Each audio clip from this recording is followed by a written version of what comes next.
Hi everybody, it's Professor Kreisman.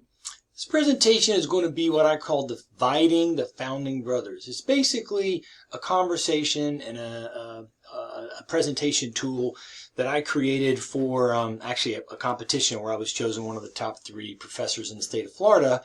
Gosh, when was that? Back in 2012. But I use it in class to talk about the time of President Washington and President Adams administrations, when we kind of come to this moment where post-Constitution, post-revolution, it feels like, yay, we're excited, let's go forward with the victorious, great country. And yet what we find is that they quickly go at it with each other. So let me kind of walk you through this. There's some silly parts in here, some video we're going to kind of just watch together to kind of help us understand basically what happens to the Founding Brothers and what does it mean. Right? So I want you to start by watching this.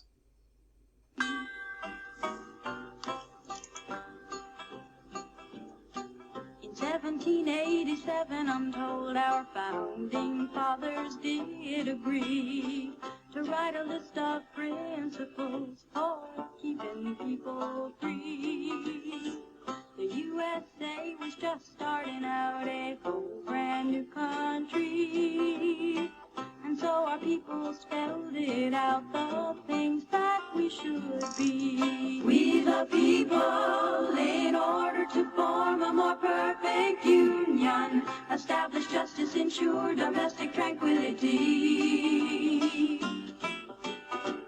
provide for the common defense, promote the general welfare and secure the blessings of liberty. To ourselves and our posterity do ordain and establish this Constitution for the United States of America. See, that sounds great, doesn't it? It sounds like we're all so happy. Some of you may recognize that from Schoolhouse Rock. We established Constitution. Everybody's happy. We're going forward. Well, then how do we go from that to this? Hi, I'm a Democrat. And I'm a Republican. One of us makes stupid policies, and the other makes evil policies. That much is true. But now we want to bring America into a new era of bipartisanship. We recognize your shortcomings, and now we want to work together. By combining our stupidity with our evil, we can bring America real change. Yes, we can. We are now ready to move America into a new era of stupid evil policies. Finally, change we can agree on. Or this, right? How do we get to this?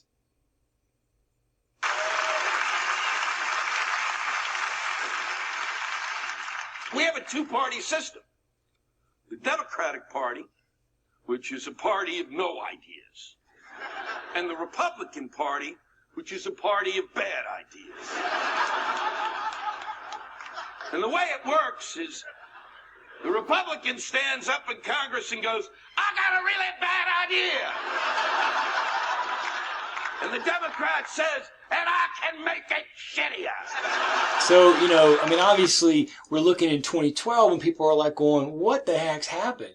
And that's obviously true today with our current presidents. And I would argue, and what we're going to try to show is that the myth is that once upon a time everything was great. And that's kind of what you can see here.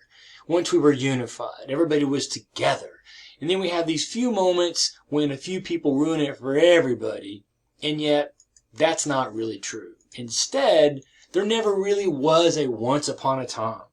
And even the moments when we do kind of shine and have some unity, usually post major crisis, which is a whole different conversation I probably have told you about the idea of this recurring pattern. But post crisis, there is a brief moment of kind of unity, but it quickly dissipates and it quickly splits apart.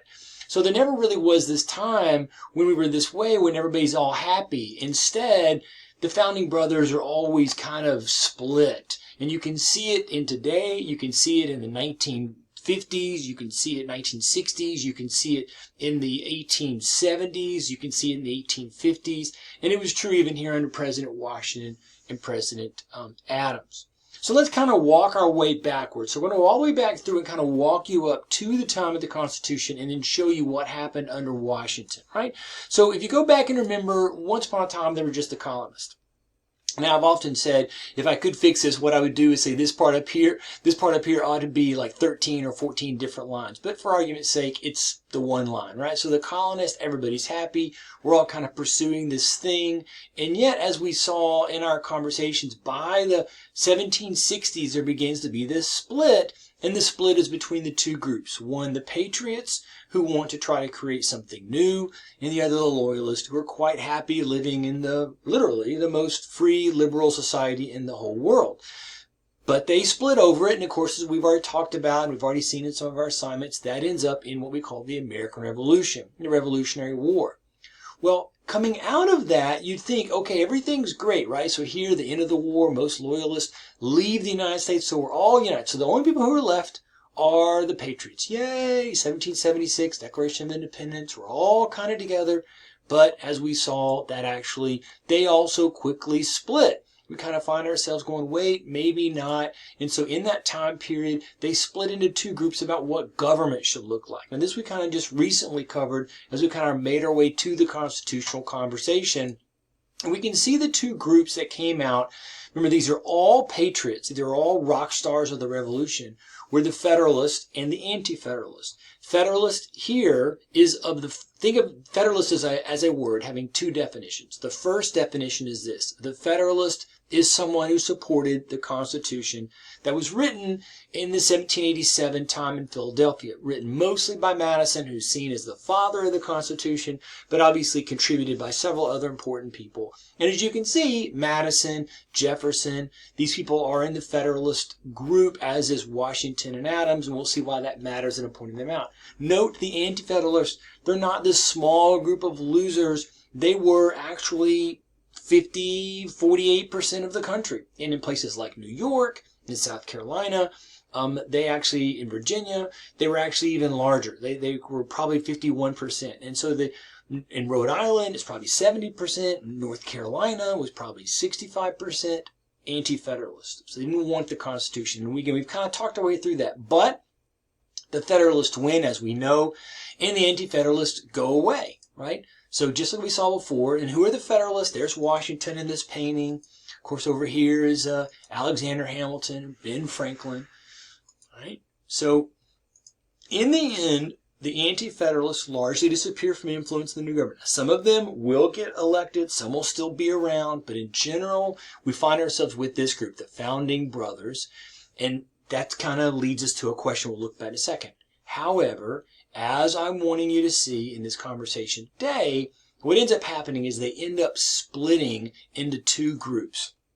Now, this then gives us a hint to the debate about what does it mean to live in a republic. And this is, for me, the overriding theme of our country. It's still true today in the 21st century, but it certainly was true throughout all of this course, AMH 2010. This is kind of the theme of what is being debated. What does it mean to be in a republic?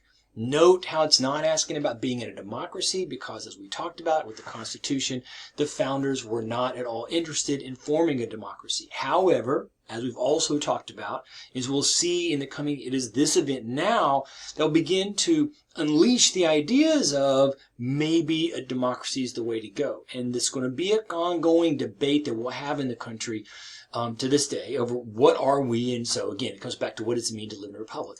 Here's another way to ask this question. Just who are the founders of the United States? What do you think? Well, is it the founding fathers, the 56 men who signed the Declaration of Independence, or is it the founding brothers, the 39 men who signed the U.S. Constitution? They're not the same group. Franklin is one of the very few people who signed both. Most were a completely different group of people. The 56 men weren't largely dead. As I told you, Sam Adams, John Hancock, these people were alive. They just weren't invited or chose not to come to the Constitutional Convention. And this then gets us to a whole different question that we're trying to figure out, which is when you look at the Republic, as we talked about in our first discussion, are we talking about Locke or Hobbes, right? And so there's Locke, right? His treatises of government on the side of the best government.